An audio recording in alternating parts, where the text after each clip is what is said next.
안녕하세요. 저는 대구에 살고 있는 40대 초반의 기혼 여성입니다.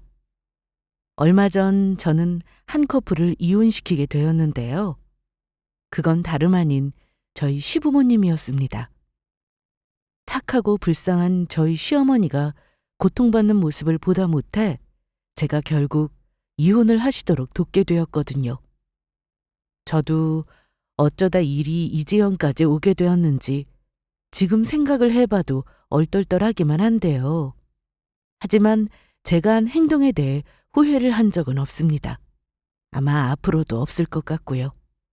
이혼 후에 한층 밝아진 시어머니의 목소리를 들으며 남편과 저는 서로 잘했다는 칭찬을 주고받는 요즘입니다. 저희 시어머니처럼 가정에서 고통받고 계시는 분들이 있다면 이혼도 나쁜 선택지는 아니라는 사실을 말씀드리고 싶어요. 그리고 저희 시댁에서 있었던 이 기막힌 사연을 오늘은 여러분께도 들려드리고 싶네요. 분노라는 단어를 사람으로 만들면 어떤 모습일까요? 저는 상상하기가 그다지 어렵지 않은데요. 그건 바로 저희 시아버지의 모습과 많이 닮았을 테니까요. 시아버지는 욱하는 성격에 화가 많은 데다 남에게서 조금이라도 귀에 거슬리는 소리를 들으면 조금도 참지 못하는 성격이었습니다. 한마디로 말해서 다혈질의 분노 조절 장애를 가지고 계시다고 할 수 있었죠. 저는 시집을 오기 전에 당시의 남자친구였던 남편을 통해서 시아버지의 성격에 대해서는 익히 들은 바가 있었습니다. 그리고 여러 차례 주의도 들었죠. 시아버지를 뵈러 가기 전에 남편이 그러더라고요. 살다 보면 뭐 이런 사람이 있지 싶을 수도 있는데 이해가 잘 되지 않겠지만 너그러운 마음으로 이해를 해줬으면 좋겠다고요. 정말이지 제가 만난 사람들 중에 가장 특이한 사람일 거라면서요. 저는 도대체 어떤 분이시길래 이렇게까지 신신당부를 하는 건지 의아했습니다. 물론 나이가 드신 중노년의 남자들 고집이야 저도 대충 알고 있기는 했으니 어느 정도 각오는 되어 있었습니다. 제가 회사에서 만난 상사들 중에서도 다혈질에 말이 전혀 안 통하는 꼰대가 천지였으니까요. 그런데 잔뜩 각오하고 갔던 예비시댁의 첫 인사날에는 전혀 그런 조짐이 보이지 않았습니다. 오히려 평범하다 못해 성격이 너무나도 좋아 보이셨죠. 안녕하세요. 처음 뵙겠습니다. 아버님, 어머님, 배선아라고 합니다. 그래, 재민이한테 얘기 많이 들었다. 어서 오너라. 진작에 보고 싶었는데 이제야 얼굴을 보게 되는구나. 더 빨리 찾아뵈었어야 하는 건데 죄송해요. 죄송하기는 우리 부족한 아들놈 데려가줘서 얼마나 고마운지 모른다. 앞으로 결혼하고 나서 이 녀석이 속썩이거나 하는 일 있으면 언제든지 나한테 얘기해라. 내가 아주 혼을 내줄 테니까. 감사합니다, 아버님. 예비 시아버지는 그냥 저를 너무 예뻐하시고 반갑게 맞이해 주셨어요. 몇 가지 질문을 하셨는데 혹시라도 남편의 말대로 갑자기 화를 내실까봐 약간 긴장하기는 했었는데 전혀 그런 일도 없었고요. 오히려 내내 호탕하게 웃으시면서 농담까지 섞어가며 화기애애한 분위기를 만들어 주셨습니다. 그래서 저는 돌아오는 길에 남편에게 되물었죠. 아버님 성격 좋기만 하신 것 같던데 자기가 한 말이랑 딴판이야. 그건 처음 보는 자리라서 그래. 예비 며느리 온다고 오늘은 또 유난히 기분이 좋으셨던 거고. 그래? 몇 번만 더 만나봐. 자기도 내가 한 말이 무슨 뜻이었는지 바로 알게 될 거야. 원래 처음 보는 사람이랑 남들한테만 성격이 좋은 분이거든. 밖에서는 세상 호인인 사람이 안에서는 개차반이라는데 남편이 하는 말만 들어서는 시아버지도 그런 타입이라는 겁니다. 그리고 저는 곧 그 말 뜻이 어떤 의미인지를 차츰 깨닫게 되었어요. 정말로 시부모님을 뵌 지 딱 4번째 만남 만에 슬슬 조짐이 보이기 시작했었거든요. 그 시작은 아마도 결혼한 후에 신혼여행을 다녀와서 바로 시댁에 인사를 드리러 갔을 때였을 겁니다. 그날은 다른 지역에 사는 시동생까지 모처럼 본가에 와서 다들 기분 좋게 둘러앉아 이야기를 나누고 있을 때였죠. 해가 많이 나. 무슨 일이에요, 어머니? 그때 부엌에서 엄청나게 큰 소리가 났습니다. 거실에서 이야기를 하고 있던 저희가 깜짝 놀라 전부 다 부엌으로 달려갈 정도로요.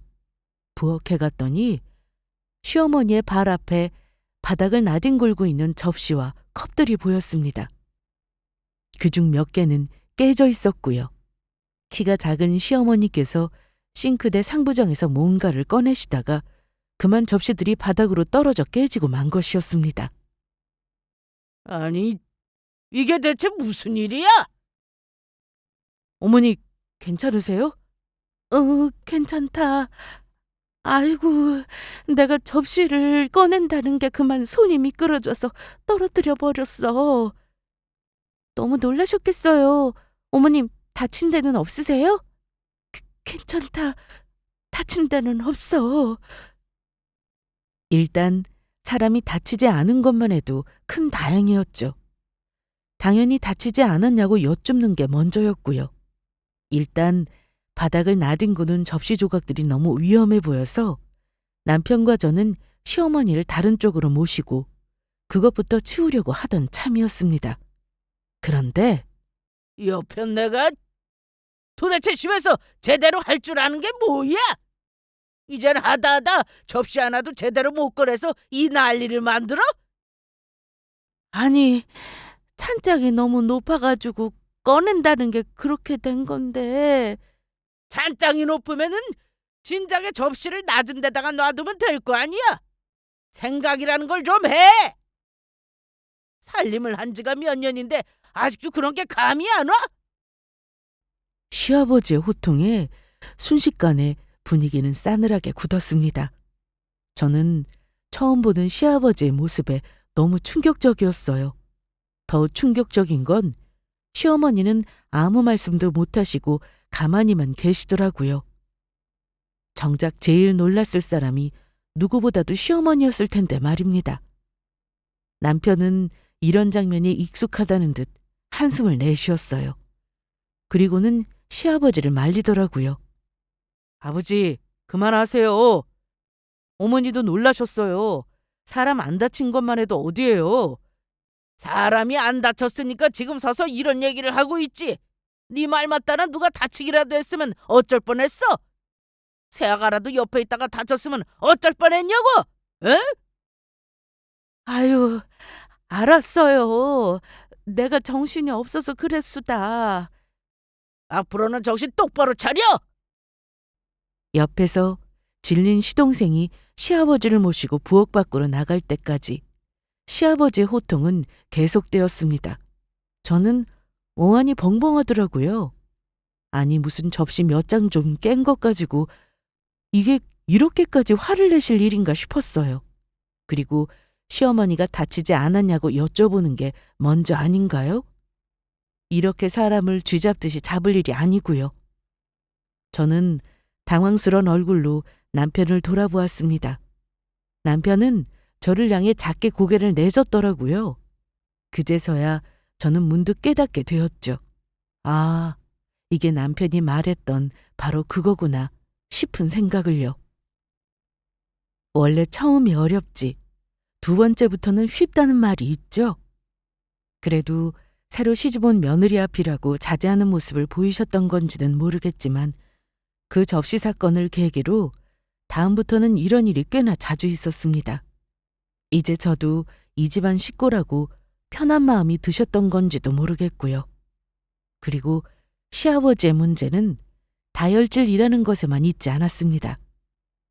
시아버지는 엄청나게 가부장적인 사상을 가지고 계셨고 그런 만큼 당연히 집에서는 손 하나 까딱하지 않으셨어요. 제가 보기에는 아마 화장실을 다녀오는 것 말고는 집안에서 본인 손으로 하는 일이 아무것도 없으신 것 같았습니다. 시어머니를 무슨 종부리듯 일을 시켜다는 건 예사였죠. 집안일을 대신해주는 로봇이 있다고 해도 이 정도면 병이 났을 것 같더라고요. 물 좀 떠와. 올 때 이쑤시개도 가져오고. 기다려요. 그 찬물로 가져와. 미지근한 거 말고. 퇴근하고 오신 시아버지께 시어머니가 저녁상을 차려서 대접하면 시아버지는 TV를 보면서 식사를 하시다가 손짓이나 턱짓으로 심부름을 시켜대기 일쑤였죠. 남편이나 시동생이 그 집에 같이 살 때는 시어머니께 일을 시키면 두 사람이 눈치껏 일어나서 대신하고는 했다는데요. 두 사람이 모두 분가하고 난 지금에는 다시 온전히 시어머니의 몫이 되어버리고 말았죠. 시어머니는 몇 번이고 자리에 앉았다 일어섰다를 반복하면서 시아버지의 지시를 그대로 따랐습니다. 아마 항상 시큰거린다고 하시는 시어머니의 무릎은 파라리 시아버지의 심부름 때문이 아닐까 싶을 정도였어요. 국이 왜 이렇게 짜? 국에 간은 거의 하지도 않았는데 왜 또 타박이에요? 짜다면 짠 줄 알지. 이 여편 내가 왜 이렇게 말이 많아? 짜다고 하면 다음번에는 안 짜게 만들어야겠다 반성을 해야지. 이러니까 맨날 밥상에 이 모양 이 꼴인 거 아니야? 아니, 하루 세 끼 중에 한 끼도 같은 반찬을 안 내는데 대체 밥상에 뭐가 그렇게 불만인 거예요? 이 여편 내가 그래도 입만 살아가지고. 거기다 반찬 타박은 또 얼마나 심하신지. 이해가 되지 않는 건 저희 시어머니는 요리를 꽤 잘하시는 편이었다는 겁니다. 물론 시집을 왔던 처음에는 요리에 서툴렀다고 하시더라고요. 그런데 시아버지가 하도 뭐라고 하셔서 요리를 열심히 배웠고 나중에는 요리학원을 다니며 한식조리사 자격증까지 따셨다고 했고요.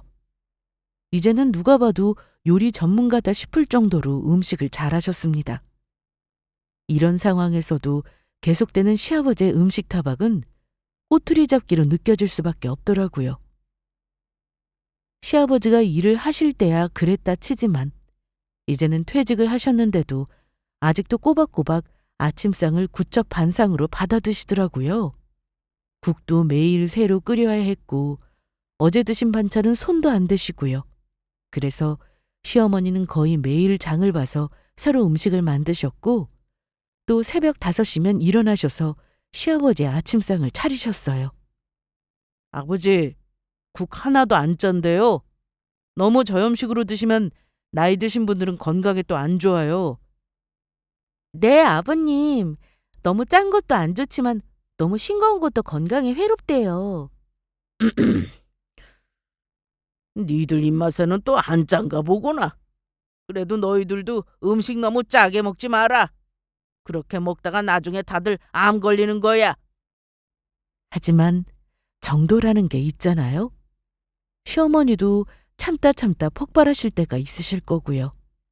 시어머니의 얼굴을 보니 정말 한계에 달했다 싶어서 저와 남편이 눈치껏 시아버지를 말리면 그제서야 헛기침을 하시며 밥숟가락을 던지듯 내려놓으시고는 하셨죠. 거기서 조금만 더 하셨으면 아마 시어머니께서 우셨을 것 같더라고요. 솔직히 말해서 집에서 친정아버지를 보고 자란 저로서는 이 상황이 전혀 이해가 되지 않았습니다.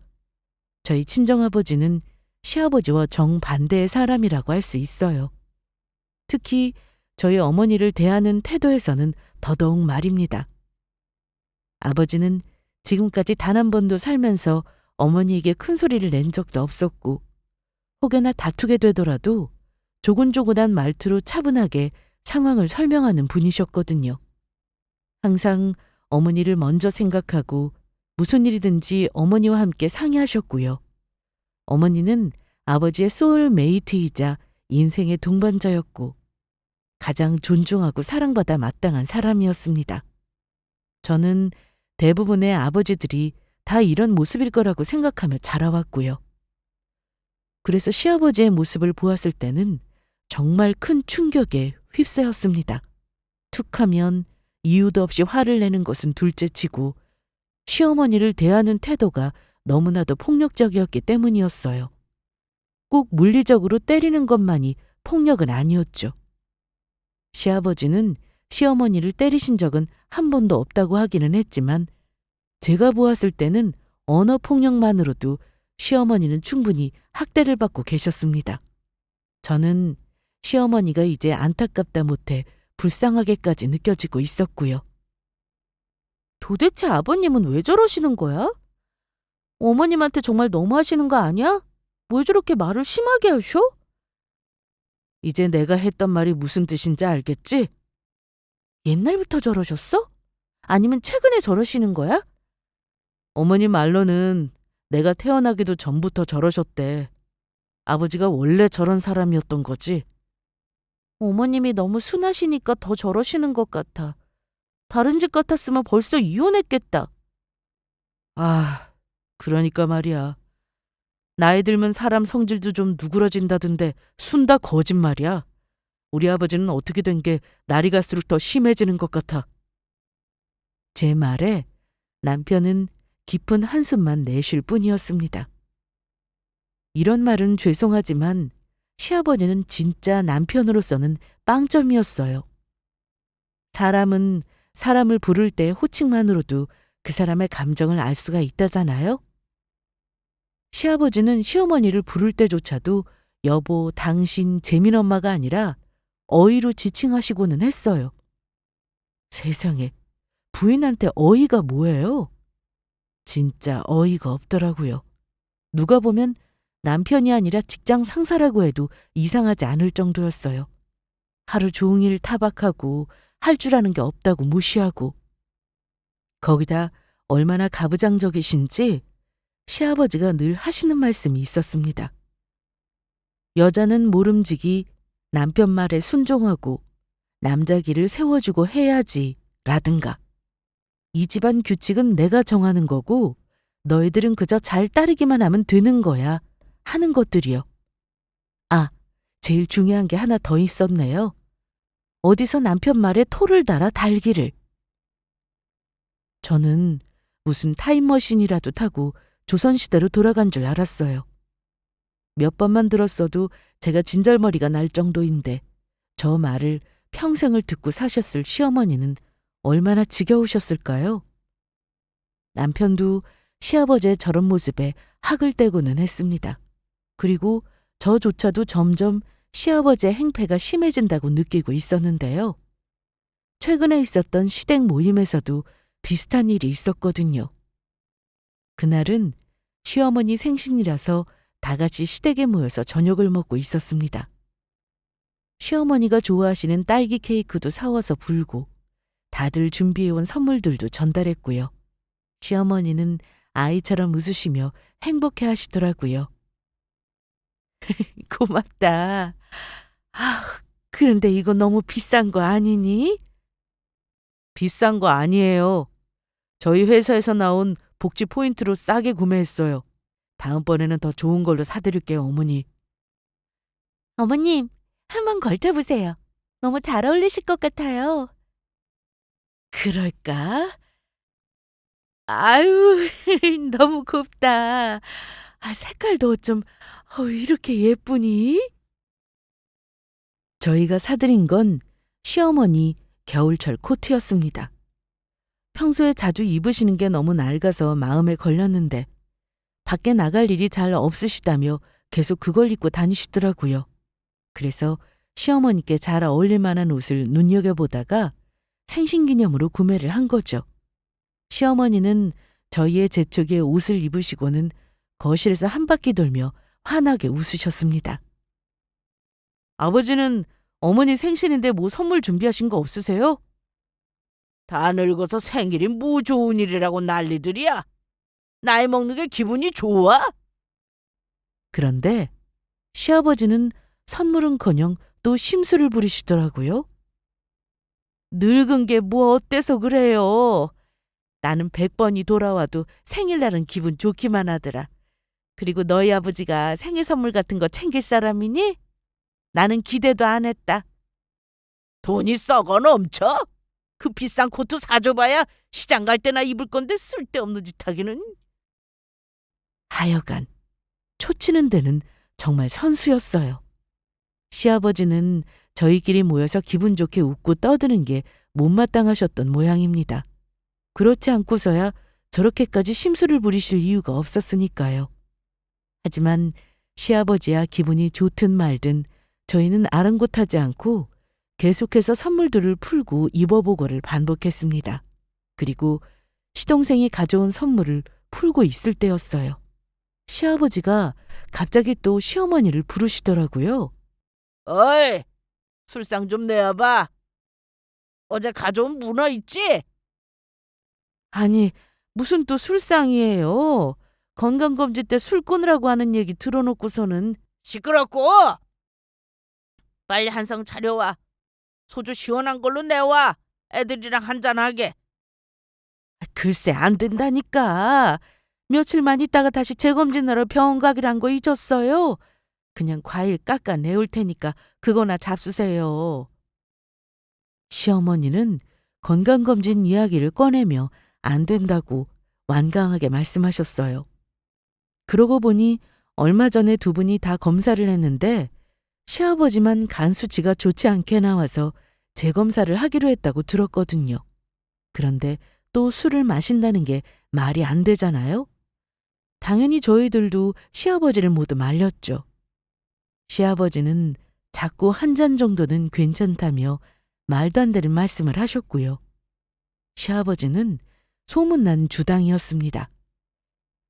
한 잔이 괜찮을 리도 없지만 한 잔으로 끝날 리도 없었죠. 그런데 일은 그 다음에 터져버렸습니다. 본인 뜻대로 되지 않아 기분이 상한 시아버지가 시어머니 쪽으로 밥상을 엎어버리신 거예요. 정확히는 다 먹은 그릇을 밀쳤는데 그게 전부 시어머니 쪽으로 떨어진 거였죠. 바닥으로 나뒹구는 그릇들을 보며 저희는 전부 경악을 하고 말았습니다. 순간 5초 정도 정적이 흘렀을까요? 다들 말문이 막혀서 할 말을 잃었거든요. 그리고 말없이 시아버지를 노려만 보시던 시어머니는 자리에서 벌떡 일어나서 안방으로 들어가 버리셨습니다. 당연히 밖에서는 난리가 났죠. 아버지, 지금 뭐 하시는 거예요? 그릇을 왜 사람한테 던지세요? 어머니 생신날까지 진짜 이러고 싶으세요? 누가 사람한테 던졌다고 그래? 그냥 밀치다 보니까 저기로 떨어진 거지. 누가 거기 앉아 있으라고 했나? 그걸 지금 핑계라고 대시는 거예요? 어머니는 아버지 건강 때문에 술 드시지 말라고 한 건데 그랬다고 이러시는 게 말이 돼요? 시아버지는 일부러 그런 적이 없다면서 끝까지 발뺌을 하셨습니다. 나중에는 얼굴에 목덜미까지 시뻘개지셔서요. 본인 화를 못 이겨서 소리를 고래고래 지르시더라고요. 그런 적이 없다는데 너희들이 지금 애비한테 소리 지르는 거냐고 하셨죠. 소리는 시아버지 목소리가 제일 컸는데 말이에요. 화기애애했던 생신 모임 분위기는 당연히 그대로 끝장이 나버리고 말았습니다. 시아버지 한 사람의 행동 때문이었죠. 저는 방으로 들어가서 시어머니를 달래드렸습니다. 시어머니는 너희들 앞에서 못 볼 꼴을 다 보인다며 오히려 미안하다고 하시더라고요. 이렇게 세상 착하고 따뜻한 시어머니께 대체 왜 저러시는 건지 제가 다 속이 상하더라고요. 이번에는 남편과 시동생도 정말 화가 머리끝까지 났는지 밖에서 오래 다투는 소리가 들렸습니다. 솔직히 이런 일이 한두 번이 아니었어요. 저희가 있는 앞에서도 이 정도이니 두 분만 계실 때는 더 심하겠거니 싶었고요. 하지만 방법이 없었습니다. 견디다 못한 아들 둘이 시어머니께 이혼을 하시라고 계속 말씀을 드려도 시어머니는 그럴 생각이 없으셨거든요. 이 나이에 이제 이혼해서 뭐 하겠니? 지금까지 참고 살았는데. 지금까지 참고 사셨다고 앞으로도 그러고 사실 거예요? 아버지 안 변해요. 아시잖아요. 아휴, 저 성질이 어디 가겠냐마는. 그래도 저렇게 소리를 질렀다가도 나중에는 미안하다고 꼭 사과하고 그런다. 너희가 사과하는 건 못 봐서 그래. 더 문제는 시아버지가 계속 사과를 하신다는 데 있었습니다. 그게 시어머니의 마음을 약하게 하는 제일 큰 문제였죠. 시아버지는 불같이 화를 내고 막말을 퍼붓고 나서는 빠르면 당일, 늦으면 며칠 후에 미안하다고 은근슬쩍 사과를 하시고는 했거든요. 진짜 미안한 사람이 똑같은 실수를 저지를까요? 나중에 미안하다고 하면 시어머니께서 늘 받아주시니까 그게 오히려 면죄부가 되어서 더 화를 거리낌 없이 내시는 것 같은 생각마저 들었죠. 어쨌거나 이런 일은 계속해서 반복되었고 상황은 달라지는 게 없어서 저희도 답답한 마음뿐이었습니다. 그런데 이제는 도저히 참고 넘어갈 수가 없는 사건이 터지고야 말았습니다. 바로 시부모님 두 분이서 떠나게 된 강원도 여행에서요. 처음에는 두 분이서 여행을 가겠다고 하시길래 내심 저희도 불안한 마음이 들었습니다. 그 긴 시간 좁은 공간에서 함께 붙어 있다 보면 또 틀림없이 싸우실 것 같은데 여행을 가는 게 맞나 싶어서요. 하지만 시아버지가 TV에서 본 무슨 맛집에 꽂히셔서 강원도를 꼭 가야겠다고 하시더라고요. 남편이 출발 전에 시아버지와 통화하면서 시어머니께 화내지 말고 잘해드리라는 신신당부를 했습니다. 건성으로 들으시는 것 같기는 했지만요. 여행은 그렇게 길지도 않았어요. 고작 해야 2박 3일이었죠. 그래도 이렇게까지 말씀드렸는데 설마 그 안에 무슨 일이 생기겠나 싶기는 했습니다. 짧은 국내 여행은 두 분이서 몇 차례 다녀온 적도 있으셨고요.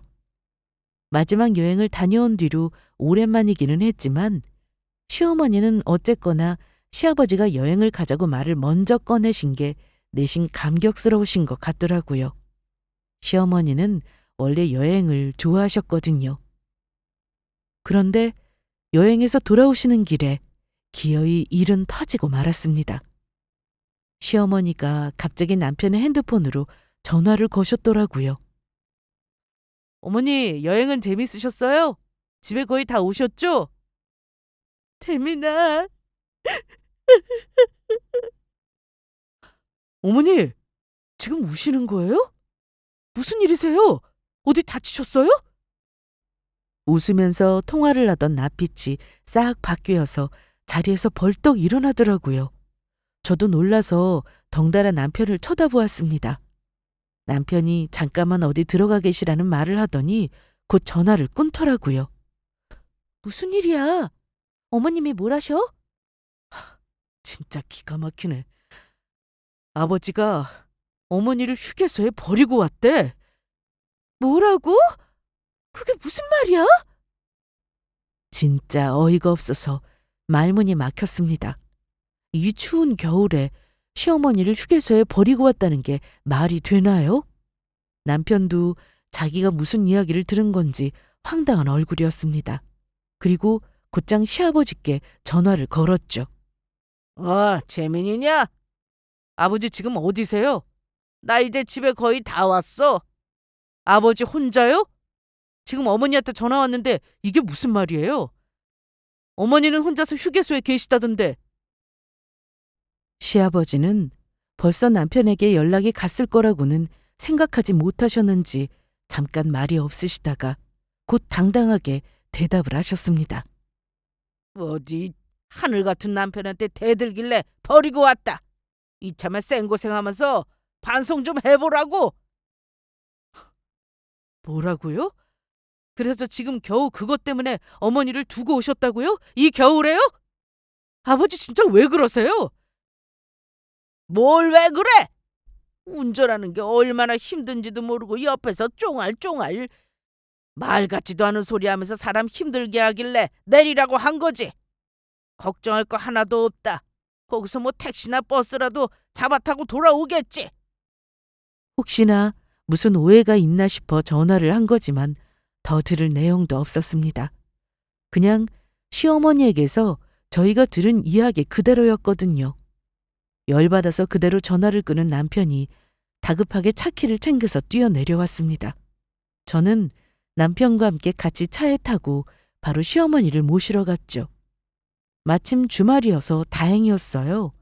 저희 모두가 집에 쉬고 있는 바람에 바로 모시러 갈 수 있었거든요. 가는 길에 너무 어이가 없어서 말이 안 나오더라고요. 남편도 착잡한지 계속 말이 없었습니다. 저는 중간중간 시어머니와 계속 전화를 하며 시어머니를 달래드렸어요. 휴게소에 도착하자 울고 계시는 시어머니가 보였습니다. 저희가 사들인 코트를 입고 기분 좋게 떠나신 여행이었는데 차라리 가지 말라고 강력하게 말릴 것을 그랬다 싶은 후회가 밀려들었습니다. 얼른 시어머니를 모시고 저희는 다시 대구로 내려왔습니다. 그리고 시댁으로 가는 대신 저희 집으로 모셨죠.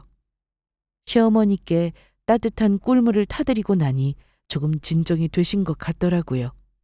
시어머니는 대체 어찌된 일이냐는 말에 다시 울컥하셨는지 잠시 눈시울을 붉히시다가 말씀하셨습니다. 첫날은 그럭저럭 괜찮았어. 이틀부터가 난리가 났지. 너희 아버지가 좀 길치잖니. 그런데 내비가 알려주는 길로 안 가고 자꾸 다른 길로 가시는 거야. 그쪽 길이 막힌다면서 알지도 못하면서 왜 내비가 하자는 대로 안 가냐고 하니까 잔소리한다고 화를 내더라고. 그래서요? 그러더니 나중에 저녁쯤 되니까 졸음운전을 하더라. 내가 깜짝 놀라서 흔들어 깨웠지. 정 안 되면 어디 쉬었다 가자고 했고. 그런데 자꾸 자기는 안 졸았다고 하는 거야. 분명히 두 눈으로 조는 걸 똑똑히 봤는데도 자꾸 안 졸았다고 하는 모습을 보며 시어머니는 이러다 사고라도 나겠다 싶었다고 합니다. 곁눈질해서 보면 어느새 또 졸고 있고 그렇게 몇 번을 졸았다 깨우기를 반복하니 나중에는 버럭버럭 화를 내며 결국 차를 세웠다고요. 시어머니도 어지간하면 저 성질을 거스르고 싶지 않았지만 목숨이 달린 일이니 어쩔 수가 없었다고 하시더라고요. 결국 화를 내다가 잠이 깨기는 했는데 문제는 그 다음부터였습니다. 그 일로 기분이 상해버린 시아버지가 그때부터 내내 트집을 잡기 시작하셨다는 겁니다. 시어머니가 하는 말 한마디 한마디마다 전부 다요. 그리고 드디어 마지막 날에 이 일이 터져버리고 말았죠. 시어머니도 시아버지가 또 심사가 뒤틀린 게 보여서 돌아오는 날에는 최대한 말을 섞지 않았다고 하시더라고요. 아무 말도 안 하고 있으니 또 말을 안 하고 있다고 화를 내셨다나요? 그러다가 중간쯤 내려왔을 때 시어머니는 화장실에 가고 싶으셨다고 합니다. 나 화장실 좀 가야겠으니까 다음 휴게소에서 차 좀 세워봐요. 휴게소 없어. 좀 참아. 휴게소가 왜 없어요? 여기 내비에 몇 킬로 가면 휴게소라고 나와 있는데. 시어머니는 내비가 나와 있는 휴게소를 보고 하신 말씀이었는데 태연하게 휴게소가 없다고 거짓말을 하는 시아버지를 보고 어처구니가 없었다고 합니다. 그런데 시아버지는 벌컥 성질을 내셨어요. 무슨 화장실을 그렇게 자주 가? 좀 전에도 다녀왔는데 몇 분이나 지났다고 또 가냐고? 아유, 출발하기 전에 물을 좀 많이 마셨더니 그래요. 나이 들면 화장실 참기도 더 힘들고. 지금 차 막혀서 안 그래도 시간이 오래 걸리는데 휴게소를 몇 번을 들리자고 해? 누구 똥개 울려시키는 거야? 밖에 나와서 사람 귀찮게 할 거면 아예 기저귀를 차고 다녀. 평소에도 익숙하게 듣던 막말이었지만 이번만큼은 시어머니도 참을 수가 없었다고 합니다. 다른 것도 아니고 생리현상을 가지고 이렇게까지 화를 낼 일인가 싶기도 했고요. 시어머니는 서러운 나머지 시아버지에게 같이 화를 냈습니다. 당신 참 너무하네요. 내가 화장실을 가고 싶어서 가는 것도 아니고 방광이 내 마음대로 조절이 되냐고요. 뭐가 어째? 뭘 잘했다고 말대꾸야? 내가 그렇게 죽을 죄를 지었어요? 화장실 급해서 휴게소 좀 들리자는 게 이렇게 사람을 쥐잡을 듯이 잡을 일이냐고요. 이 여편 내가 뭘 잘못 먹었나?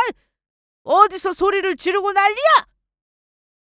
남편은 옆에서 운전하느라 생고생을 하고 있는데 옆에서 편하게 앉아있으니까 힘든 줄도 모르지? 당장 내려! 시아버지는 그 길로 휴게소로 들어가 바로 차를 세우셨다고 합니다. 시어머니는 일단 화장실이 너무 급해서 차를 세우자마자 화장실로 달려가셨다고 했고요. 그런데 화장실을 다녀왔더니 시아버지의 차가 사라지고 없더라고 합니다. 아까 차에서 내릴 때 시아버지가 등 뒤에서 집은 알아서 찾아오라는 말을 하시기는 했지만 설마 그게 진심이라고는 생각지도 못하셨다고 했죠. 사실 시어머니가 아니라 누구라도 그렇게 생각했을 겁니다. 사람을 휴게소에 버리고 간다는 건 정상적인 사람이면 하지 않을 행동이니까요. 시아버지에게 전화를 걸었지만 계속해서 받지 않았고 시어머니는 그제서야 깨달았다고 합니다. 시아버지가 정말로 자신을 휴게소에 버려두고 떠나버렸다는 사실을요. 여기까지가 사건의 진상이었습니다. 남편은 들을수록 기가 막히고 코가 막힌지 중간중간에 자리에서 벌떡 일어나 이리저리 서성이더라고요. 말씀을 하시다 보니 다시 목이 메이는지 시어머니는 울음을 터뜨리셨고요. 저는 휴지를 갖다 드리면서 시어머니의 등을 토닥여 드렸습니다. 내가 뭘 그렇게 잘못했니? 대체 더 이상은 그 집에서 너희 아버지랑은 같이 살 자신이 없다. 아버지 진짜 제정신 아니에요. 어떻게 사람을 이 겨울에 길바닥에 버리고 갈 생각을 할 수가 있어요? 이혼하세요, 어머니. 이번에는 진짜로요. 남편은 이번에야말로 진짜 이혼을 할 때가 되었다며 시어머니를 강력하게 설득했습니다. 저도 물론 옆에서 같이 합류를 했고요.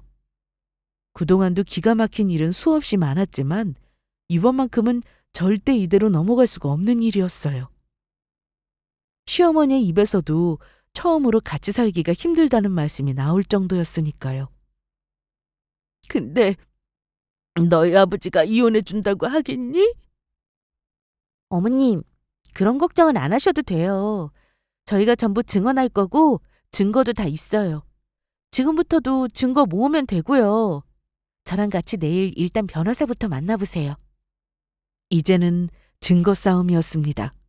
남편은 시동생까지 불러서 저희는 대책회의를 했어요. 시동생도 당연히 이혼 얘기에 대찬성이었고요. 더 기가 막히는 건 하루가 다 지나도록 시아버지에게서는 시어머니에게 전화 한 통이 없으시더라고요.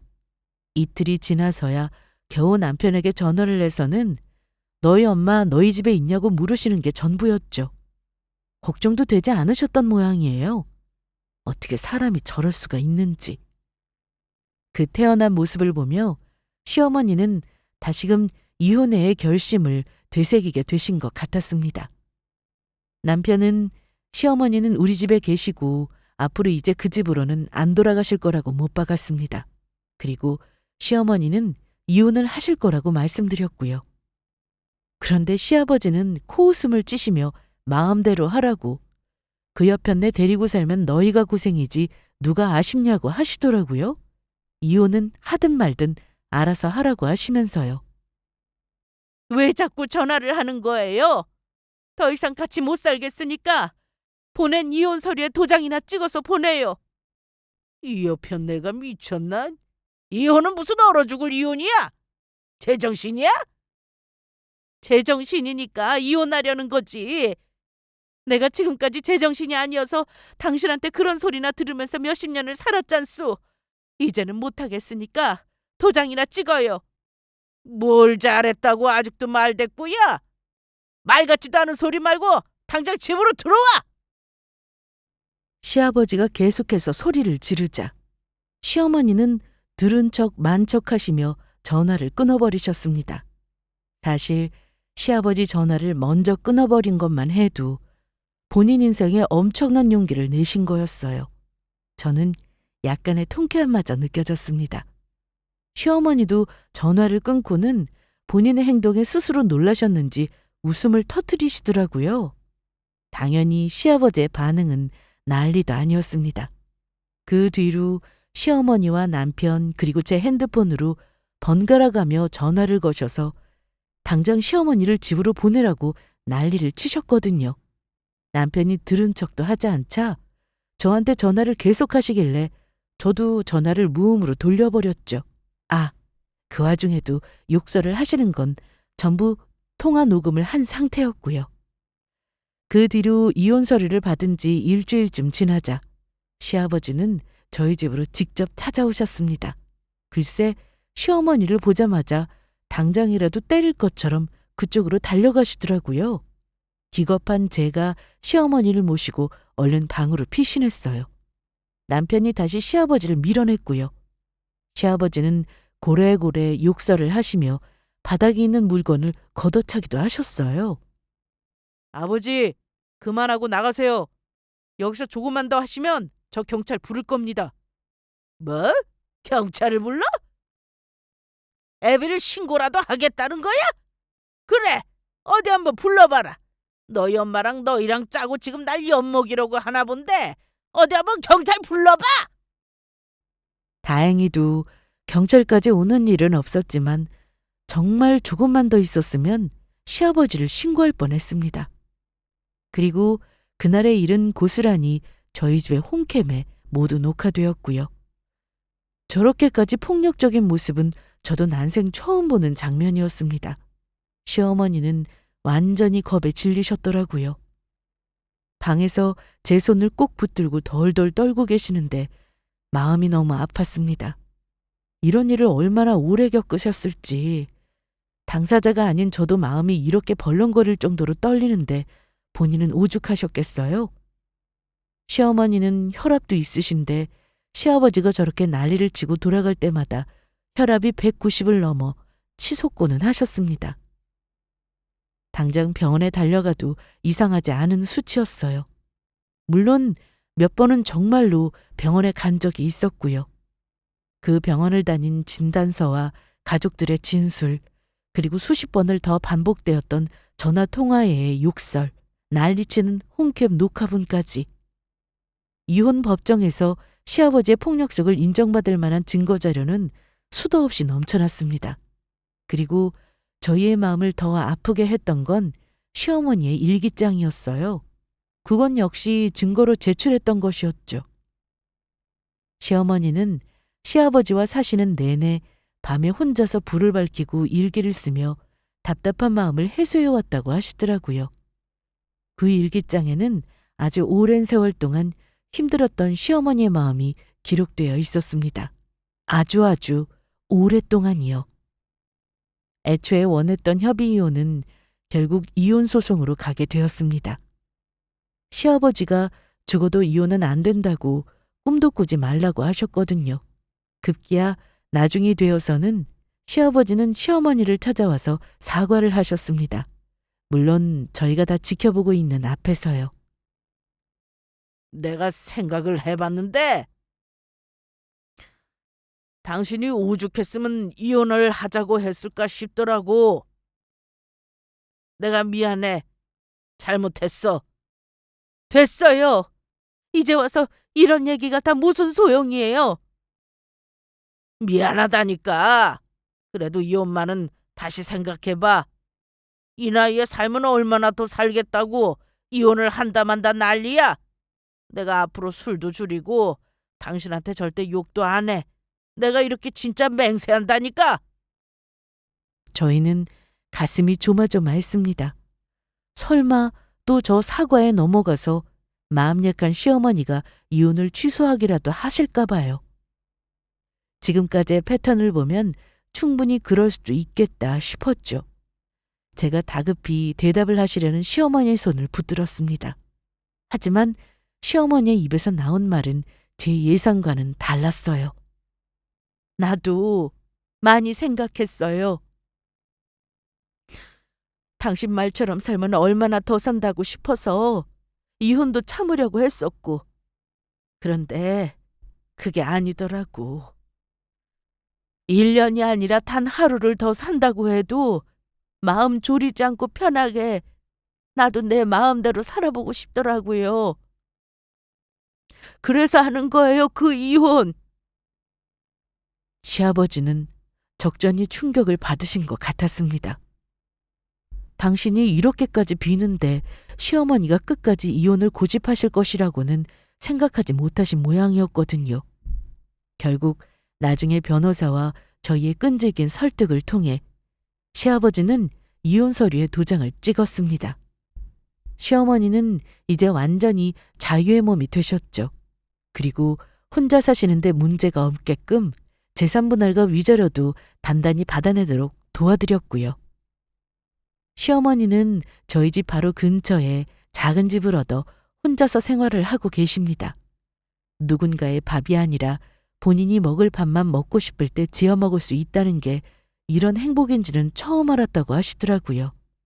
더 이상은 누군가의 비위를 맞출 필요도 기분이 상했을까봐 눈치를 보는 일도 없어서 좋으시다면서요. 요즘 시어머니는 그동안 마음대로 만나지 못했던 친구분들도 만나고 동네 문화센터에서 하는 취미반 수업도 들으시면서 새로운 인생을 시작하셨습니다.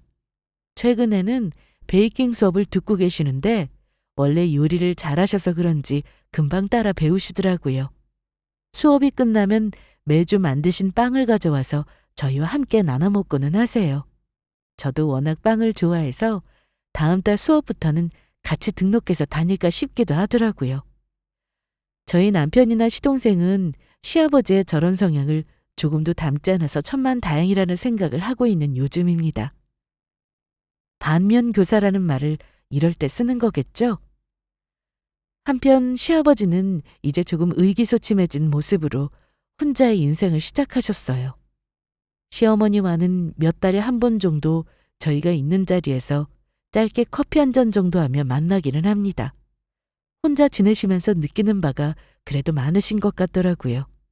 얼마 전에는 시어머니에게 전화를 걸어 그동안 많이 미안했다고 다시 사과를 하셨다고 하시더라고요. 시어머니는 저희에게 이런 명언을 남기셨습니다. 행복이 따로 있는 게 아니더라. 그저 내 마음 편하게 해주는 사람과 즐겁게 사는 게 행복이야. 그 사람이 나를 편하게 해주지 못하면 혼자 사는 게 그 다음 행복이고. 여기까지 들어주셔서 감사합니다.